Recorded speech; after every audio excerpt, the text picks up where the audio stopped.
If you would turn to Genesis 1:26, Genesis 1:26.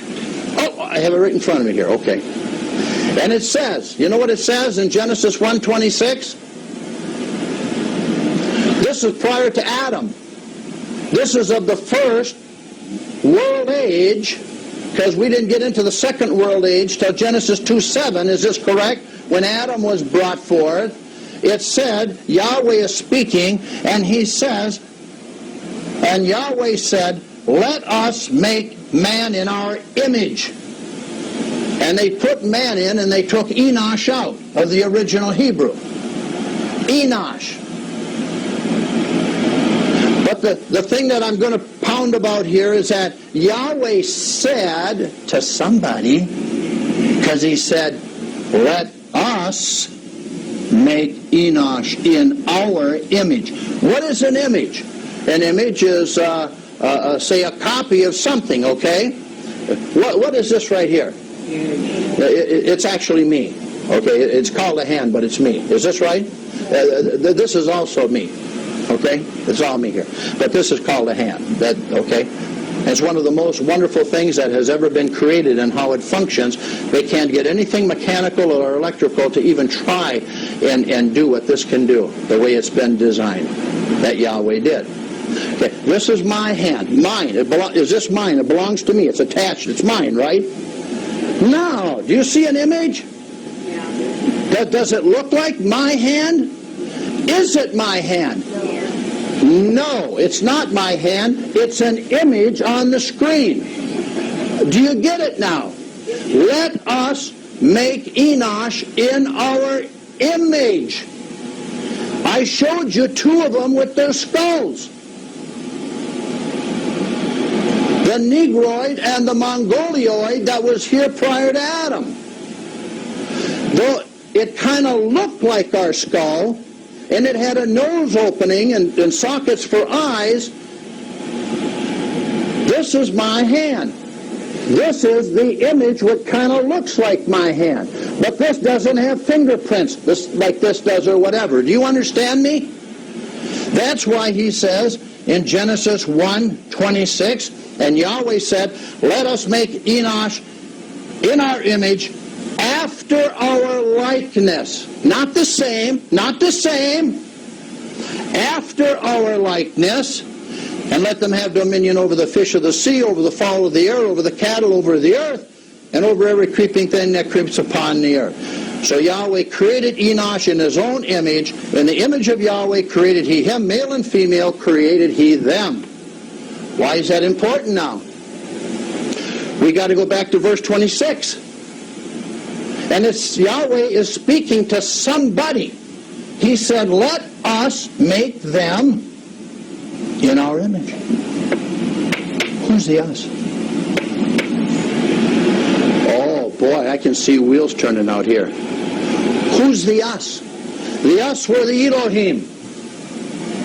We're the sons of God of the stars, called Zanoni, the children of the stars. They were the us. Do you remember the story of Abraham and Sarah? Do you remember Sarah was barren? Come on now. She had no child. She was 90 years old. And all of a sudden, three men come walking across the field. Did they not? Yeah. And Abraham looked, and he said, go get a kid. Go get a goat. Hurry up. Today, see, the churches tell you, go get a kid to roast. They'd go get a little child off the street and probably roast them on a spigot. That's how dense they are in understanding. So right away they went. Now who were these three people who had flesh and sat down and ate goat's meat and everything with Abraham? They were angelic beings that Yahweh sent, number one, to tell Sarah that her name was going to be Sarai to Sarah, and that in a year's time she would what? Bear a son to Abraham. Is this written? And then it says the other two angelic beings went into Sodom and Gomorrah, Admah and Zeboim, okay? And they witnessed that, and they got Lot, and they got his wife and two daughters, and they headed for the hills. Is this correct? Now you know who let us make Enosh in our image. Now you know who the us are that Yahweh's speaking about. And we're still back to the first earth age, prior to Adam coming here.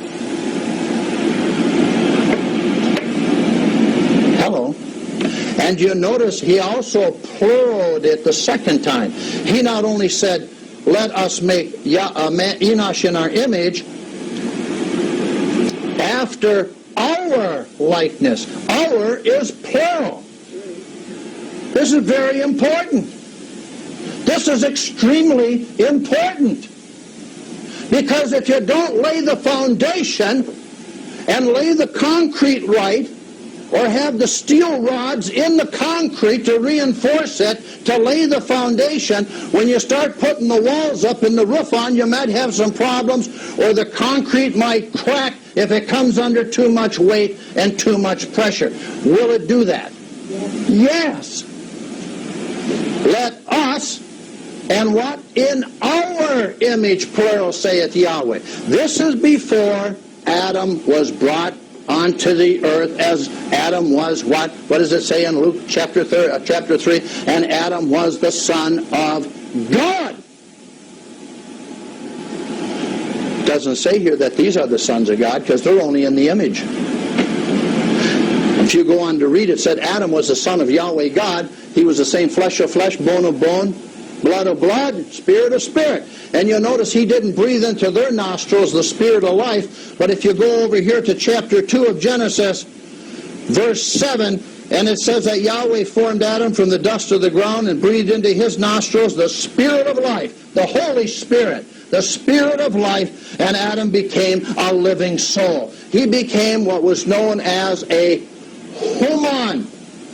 H-U-M-A-N. They have taken and called it now a human, and they're trying to tell you that everybody's a human on the surface of the earth, which is a lie. In order to be a human, you have to be of the Holy Spirit, of the seed of Adam through Seth, all the way down to Abraham, all the way to Isaac, all the way to Jacob's sons, and to the progeny of Jacob's sons, in order to be a human on the surface of the earth, to have the Holy Spirit in you, because you are what? The holy seed. Ezra said Israel was the holy seed of Yahweh on the earth, who today are the white Western European people and the nations thereof.